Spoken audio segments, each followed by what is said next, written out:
Hello guys, welcome back to my channel the hungers dining. आजची आपली recipe आहे मोहन पेढा। आपण आता जन्माष्टमी जवळच येत असल्यामुळे ही रेसिपी मी तुम्हाला सांगणार आहे। सर्वात आधी इथे मी ड्रायफ्रूट्स घेतलेले याला बारीक कापून घेतलेला आहे। यानंतर 2 वाटी बेसन घेतलेलं आहे, साजूक तूप घेतलेलं आहे पाऊण वाटी। सर्वात आधी आपल्याला कढई गरम करायची आहे, यामध्ये हे साजूक तूप घालून घ्यायचं आहे।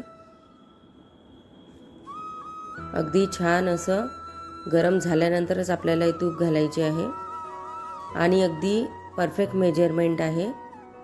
यानंतर तूप टाकल्यानंतर आपल्याला इथे 2 वाटी जे बेसन घेतलं होतं त्याला आपल्याला व्यवस्थित परतून घ्यायचं आहे आणि कमी गॅसवरच आपल्याला याला परतायचं आहे।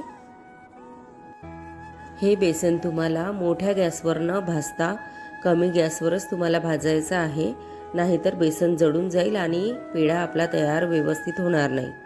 त्यामुळे कमी गॅसवरच तुम्हाला हे बेसन व्यवस्थितपणे भाजून घ्यायचं आहे आणि हळूहळू भाजता भाजता याला तूप सुटेल।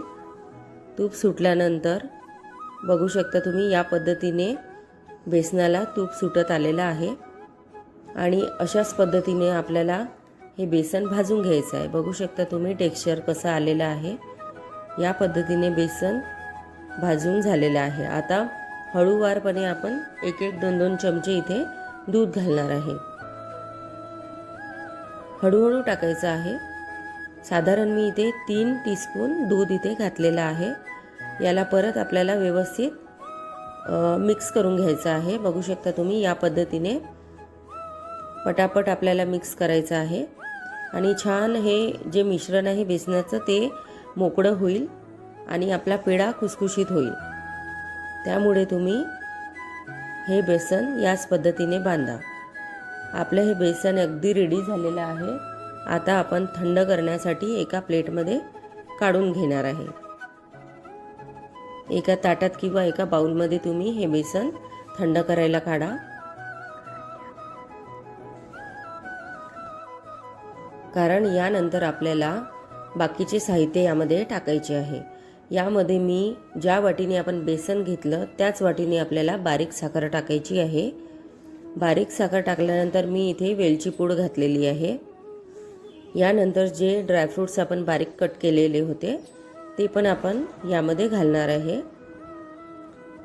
तुमच्या आवडीनुसार तुम्ही आणखी ड्रायफ्रूट्स ॲड करू शकता।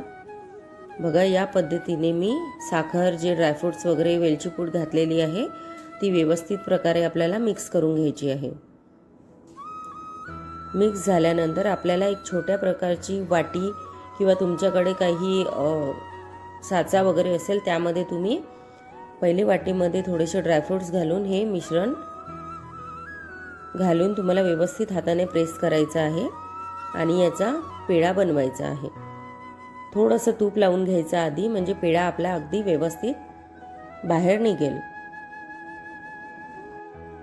बघा वाटीने हा पेढा आपला असा तयार झालेला आहे आणि पेढा खायला खूप टेस्टी आणि चवदार लागतो। त्यामुळे तुम्ही नक्की एकदा ट्राय करून बघा। आता परत मी तुम्हाला एक ट्रिक सांगणार आहे, अगदी इझिली तुमचा हा पेढा कसा निघेल।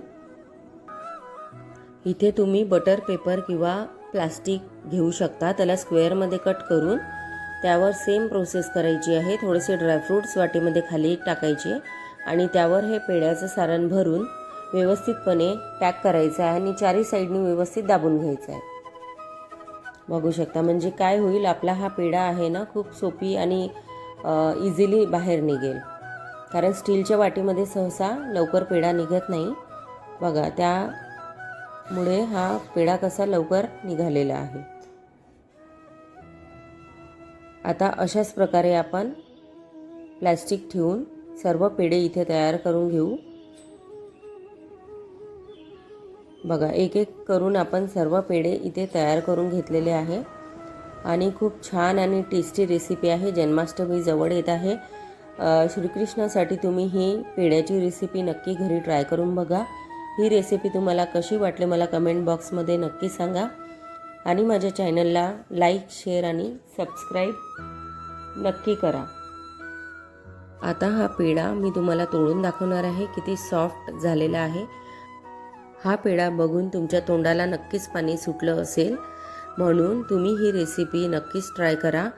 आणि हा पेढा इतका सॉफ्ट झालेला आहे. मी तुम्हाला एक पेढा इथे तोडून दाखवणार आहे.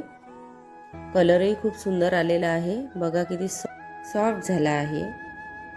अशाच प्रकारे माझ्या रेसिपीज बघत राहा, मला सपोर्ट करत राहा. आणि तुम्हाला जर माझ्याकडनं काही नवीन रेसिपीज हव्या असतील, बनवून पाहिजे असतील, तर तुम्ही मला कमेंट बॉक्समध्ये नक्की सांगा. मी तुम्हाला नक्की करून दाखवेन. थँक्यू.